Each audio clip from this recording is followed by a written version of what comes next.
Bonsoir mon pays, merci d'être avec nous. Voici les titres de votre journal.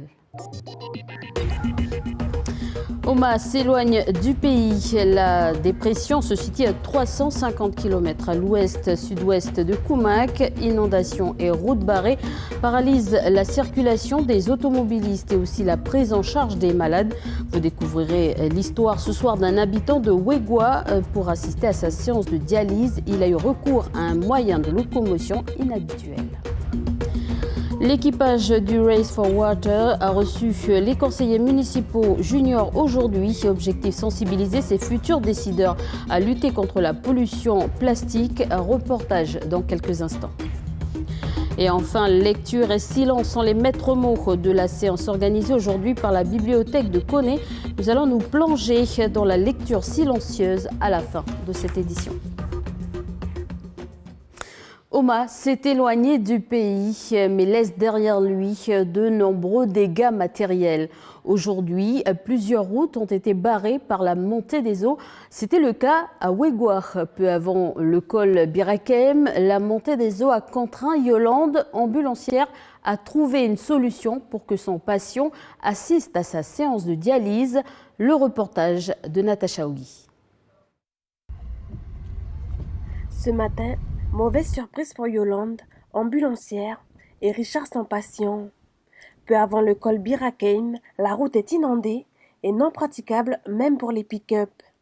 Il y a plus d'1,80 m d'eau. Mais Yolande a trouvé une solution pour Richard, qui doit absolument faire sa dialyse aujourd'hui sur Koumak. Il a fallu mettre en place donc une plate avec un propulseur, parce qu'il y a du vent quand même pour le retour. Et pourquoi? Parce qu'on ne peut pas passer là. Et ça a été rehaussé un côté du marais de Balagam. Avant, c'était le même problème. Et maintenant, c'est plus là-bas le problème, c'est ici.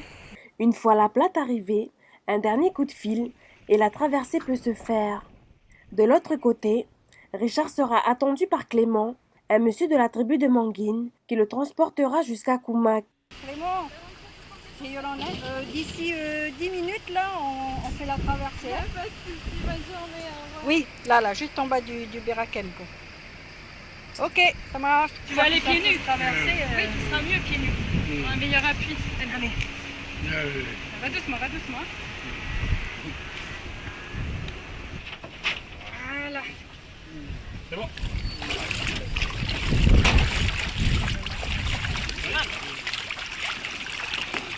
Oui, monsieur là, demande. Ah oui, ben vas-y.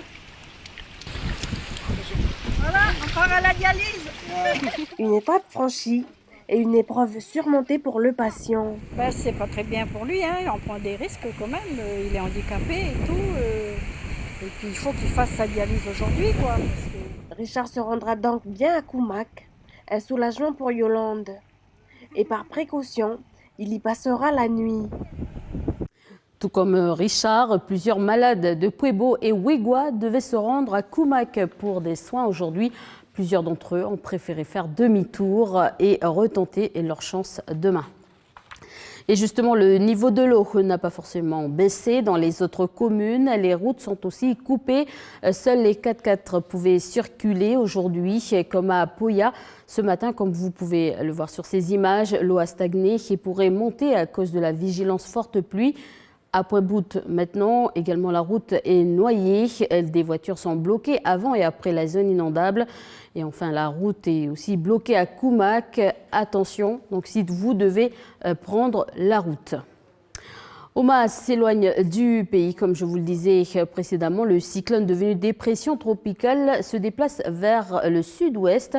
Le phénomène génère des vents de l'ordre de 110 km/h avec des rafales de 160 km/h.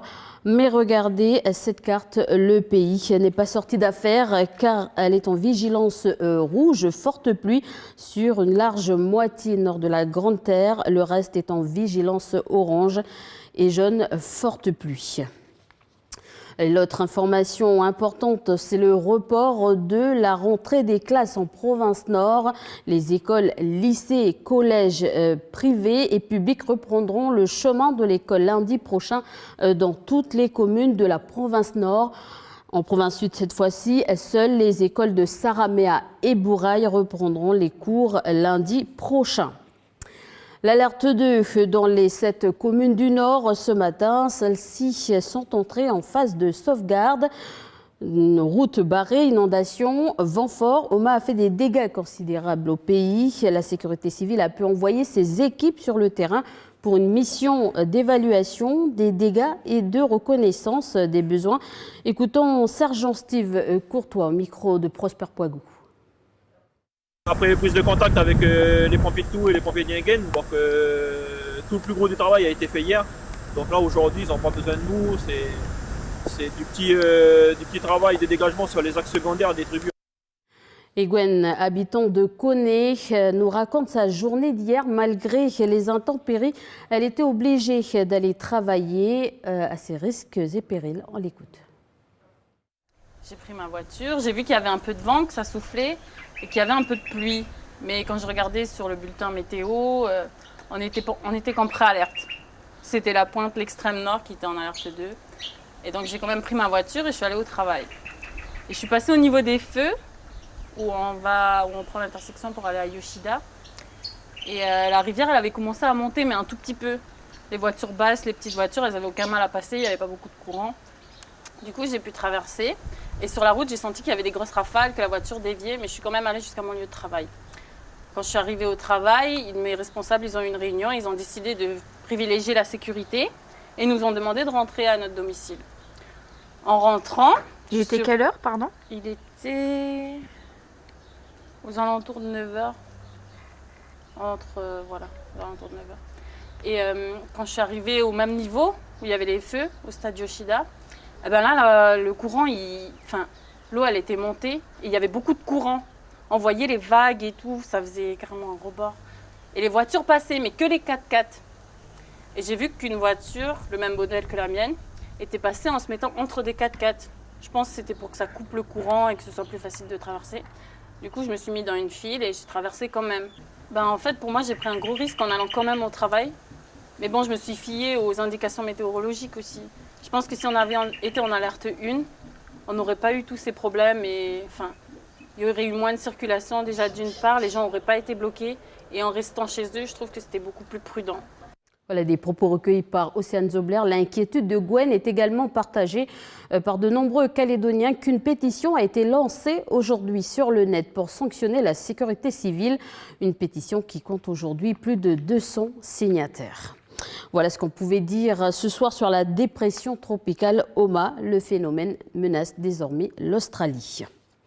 Politique à présent, l'avenir en confiance, c'est la liste que va présenter les Républicains calédoniens, le MPC et le Rassemblement pour les provinciales. En tête de liste, Sonia Baquès pour la province sud. On l'écoute, elle est au micro de Falei Widjel.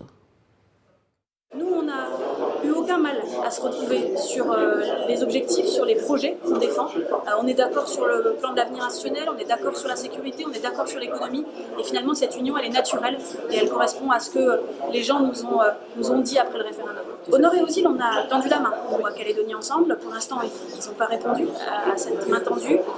On verra justement avec la réponse qu'ils apporteront dans le Nord et dans les îles, on verra si ils se situent dans le camp des indépendantistes ou dans le camp des loyalistes, puisque très clairement, s'ils font le choix de faire des listes séparées, ils affaiblissent le camp loyaliste. Dans un tout autre registre, Roby Jude, l'ambassadeur de France au Vanuatu, accusé d'agression sexuelle. Jerifa Linosier, présidente de la CPME en Nouvelle-Calédonie, a porté plainte contre le diplomate. C'est aujourd'hui qu'il est entendu par la direction générale de l'administration du Quai d'Orsay. Les faits auraient eu lieu il y a 2 semaines dans une résidence privée au pays. Écoutons Jerifa Linosier, présidente de la CPME. Lors de cette soirée, l'ambassadeur est passé derrière moi en fait, puisque je me suis extraite à un moment donné pour fumer une cigarette avec d'autres chefs d'entreprise. Et donc il m'a caressé les fesses en fait en passant. Donc au départ j'ai cru qu'il manquait de place, je me suis retournée, il ne s'est pas excusé, bon je me suis dit pourquoi pas. Et ensuite, quelques minutes après, il est revenu à la charge et en fait c'est là qu'il m'a de nouveau caressé le dos et caressé les fesses en me disant qu'il souhaitait absolument me rencontrer à nouveau il ne fallait pas que je parte sans lui laisser ma carte de visite. Donc je voulais pas faire de scandale puisque il y avait du monde. J'ai prévenu mes équipes autour en disant que l'ambassadeur avait un comportement inapproprié et donc j'ai demandé à ce qu'on surveille en fait les permanents, enfin les salariés. Chérif Ali Nossi a reçu des messages de soutien venant de la France, mais aussi de quelques de ses détracteurs. Je vous propose de la réécouter de nouveau. En fait, on est quand même sur une culture de pas de vagues, mais à force de ne pas faire de vagues, on a tout un contexte qui fait que les gens ne s'expriment pas et s'expriment pas devant des faits graves. Encore une fois, on parle de faits graves, c'est-à-dire qu'on est dans un sommet, on est en responsabilité, aussi bien l'ambassadeur qui représente la France dans le Pacifique que moi en tant que représentante du monde économique, et qu'on ne doit pas, encore moins, on a un devoir d'exemplarité qui fait qu'on ne doit pas se comporter de la sorte. Donc effectivement, sur le coup, alors on va mettre ça sur le fait que c'est un choc. Je veux bien l'entendre que même moi j'ai été déstabilisée puisque le premier passage c'était tellement gros que j'y ai pas cru. Mais en contrepartie, c'est pas parce que c'est un choc qu'il faut pas prendre la mesure de la gravité de l'acte. Et là, j'ai confiance en la justice qui va mener ces enquêtes, puisqu'il y a une enquête administrative, mais il y a aussi une enquête pénale, pour accompagner les personnes qui auraient pu subir le même genre d'attitude. Parce que ça, c'est inacceptable. Regardez ces images cette fois-ci. C'est contre cela des plastiques au Port Moselle que la fondation Race for Water se bat. Aujourd'hui, l'équipage a reçu sur son catamaran 2 groupes d'une vingtaine de conseillers municipaux juniors. Objectif, sensibiliser ces décideurs, mais aussi acteurs d'aujourd'hui pour lutter contre la pollution plastique. Je vous propose de regarder ce reportage. Il est signé Duke Menango. L'équipage de ce vaisseau écologique des mers accueille ces petits Nouméens avec de nombreuses informations. Et Louise comprend vite que les pollutions plastiques nuisent aux océans, qui sont les poumons et le garde-manger de toute la planète bleue. Les animaux, ils vont prendre ça pour de la nourriture. Ils vont la manger. Et ils vont dire, leur estomac va dire, c'est bon, j'ai mangé. Sauf que le plastique, ça nourrit pas. Et donc, ils vont mourir de faim sans forcément s'en rendre compte. Au bout de la chaîne alimentaire se trouve l'humain, menacé par de nouvelles maladies. Et Basile explique à ses conseillers municipaux juniors que notre pays est loin d'être épargné par ce fléau. Le déchet plastique, le microplastique, n'a pas de frontières. Il traverse absolument tous les océans et il se retrouve vraiment partout. Il s'éparpille sous forme de soupe dans l'océan. Alors effectivement, il y a des gyres, il y a des vortex où se concentrent parfois des zones de plastique, mais la plupart du temps, il coule, il reste entre 2 eaux où il s'épand vraiment partout. Et c'est pour ça qu'on en a trouvé proche de la baie de Prony. Tout à l'heure sur le ponton, en venant sur le bateau, on a vu des déchets et plein de déchets alors que ça ne devrait pas être là. La Fondation compte donc beaucoup sur ces nouveaux ambassadeurs pour agir à leur niveau et lutter à la source contre ces microplastiques. Ils peuvent déjà avoir un impact sur la consommation du plastique, c'est-à-dire qu'ils peuvent réduire leur utilisation de plastique. Éventuellement, s'ils en utilisent un peu, ils peuvent le recycler. Quand on va au magasin, on achète pour pouvoir manger à la maison ou à l'école, mais c'est vrai qu'on devrait le réutiliser au lieu d'à chaque fois en racheter. Si on va, dans un snack boire un verre, si on vous propose une paille, refusez. Si c'est une paille plutôt en plastique, parce qu'il y a plein d'autres moyens. On peut faire des pailles en paille, par exemple. Direction la province nord cette fois-ci pour commencer l'année. Les bibliothèques Bernheim de Koné-Poindimi et la médiathèque de Koumak proposent des lectures silencieuses. Le mercredi, de temps en temps à 14h30, tout le monde est invité à lire pendant 15 minutes. De quoi s'évader un peu. Le reportage d'Océane Zobler. On va consacrer 15 minutes, enfin un petit quart d'heure de lecture silencieuse, voilà. Donc quand vous entendrez le son du battant de pluie, ça veut dire qu'on va commencer les lectures silencieuses. Donc voilà, vous pouvez attraper ce qu'il y a à votre portée de main pour lire pendant 15 minutes. Et puis après, on remettra le battant de pluie et puis ça sera la fin des 15 minutes.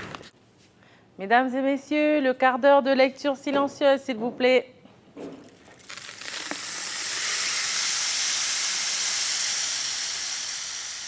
Et c'est parti pour 15 minutes de lecture. Chacun prend un livre à portée de main.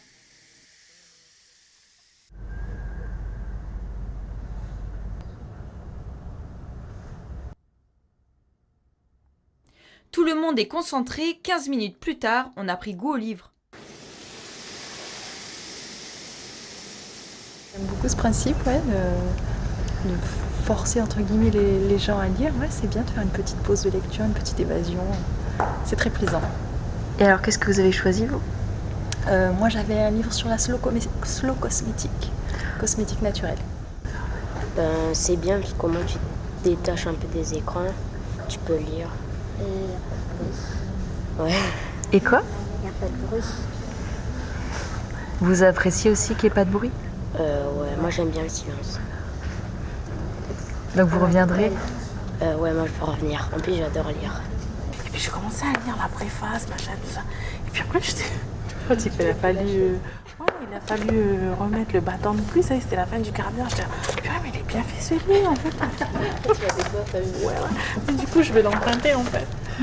Instinctivement, je ne serais pas allée vers ce type d'ouvrage, quoi. Voilà. Donc du coup, ça m'a permis de découvrir celui-là aujourd'hui. Et puis, ben voilà, pour casser un peu les clichés, on est bibliothécaire, il y a près de 30 000 volumes, mais on n'a pas tout lu. On ne peut pas tout lire. Et même après le quart d'heure, certains sont quand même tentés de replonger dans leur lecture. Voilà ce qui ferme ce journal. Merci de votre attention. Je vous souhaite une très bonne soirée et je vous retrouve demain à cette même place.